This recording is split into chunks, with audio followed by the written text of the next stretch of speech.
ও মামা, কলকাতায় তো এসে গেলাম, কিন্তু কোমর তো ধরে গেল, না ঘুমিয়ে আর পাচ্ছি না। আরে শোন না, তোর জন্য বাড়ি ঘরের ব্যবস্থা সব করে রেখেছি, কোনো চিন্তা নেই। খাবি দাবি আর খাবে।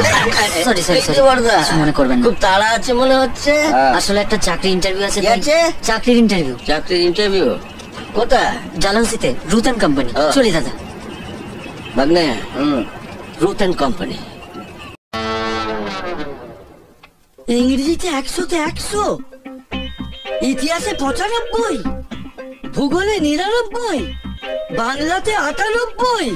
এ তো সাংঘাতিক নাম্বার। আরে পরীক্ষার দিন তো শরীরটা খারাপ ছিল, নইলে তো আরো বেশি পেত। ও হ্যাঁ স্যার, শরীরটা খারাপ না থাকলে না আমি 100-তে 150 পেয়ে যেতাম। 100-তে 150? হ্যাঁ। পরীক্ষাটা তো 100 নম্বরে, তাহলে বাকি 50 নম্বর আপনি পেলেন কোথা থেকে?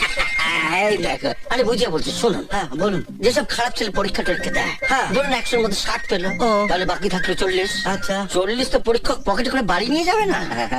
সেটাই ভালো, ছেলেদের মধ্যে বিতরণ করে। বাবা, অপূর্ব অপূর্ব। নিজের ভাগ্নে বলে বলছি না। আচ্ছা আচ্ছা। 24 ঘন্টা নয়, 48 ঘন্টা টানা পড়াশোনা করেছে। খাওয়া নেই, দাওয়া নেই, কিছু নেই। একটু বাড়াবাড়ি হয়ে যাচ্ছে না? আচ্ছা, বাহ, অপূর্ব। স্যার মুখটা বন্ধ করুন স্যার। অসাধারণ, ব্রিলিয়েন্ট ব্রিলিয়েন্ট।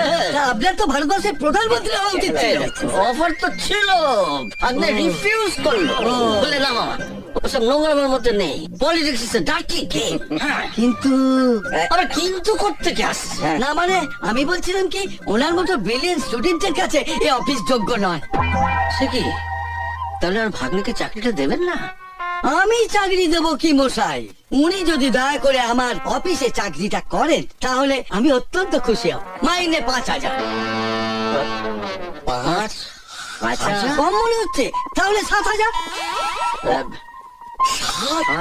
আচ্ছা, প্লিজ দয়া করে আর আপনি না করবেন না। না ভাগ্নে, না করো না, না করো না ভাগ্নে। ঠিক আছে, তো তুমি যখন বলছো তো রাজি আমি। তাহলে কাল সকালেই আমার অফিসে জয়েন করুন। ডিউটি কিন্তু 10টা থেকে। মামা, এত সকাল সকাল? আমি চলছি। আচ্ছা স্যার, আচ্ছা আচ্ছা আচ্ছা আচ্ছা চলো। ঠিক আছে, ঠিক আছে। 100 থেকে 150?